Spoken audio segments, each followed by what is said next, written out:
مفاہمت کس سے؟ ملازموں سے مفاہمت کرتی جاتی ہے. وہ پہلے ہمارا حق تو مانگے.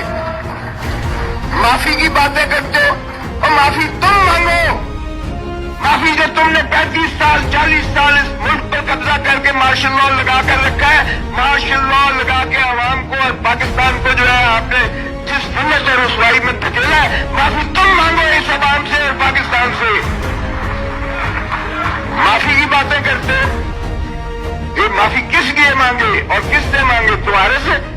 ہم نے تو کبھی قائد اعظم سنا بھی نہیں تھا. قائد اعظم ہاؤس میں خود گورنر رہا ہوں, میں سینیٹر رہا ہوں, میں وفاقی وزیر رہا ہوں, میں اٹارنی جنرل پاکستان رہا ہوں. میں نے تو کبھی نہیں سنا تھا کہ جنا ہاؤس بھی وہ اگریسٹ کرتا ہے. او بھائی, اس پہ بھی قبضہ کر لیا ہوا ہے آپ نے. اس پہ بھی قبضہ کیا ہوا ہے. اگر وہ واقعی جنا ہاؤس ہے تو پھر کور کمانڈر نے قبضہ کر لیا ہے اس پر بھی. ایک قومی ورثے کو بھی آپ نے اس پہ اپنی سبجوگیشن کر کے اپنی رہائش گاہ بنا لی, اپنا گھر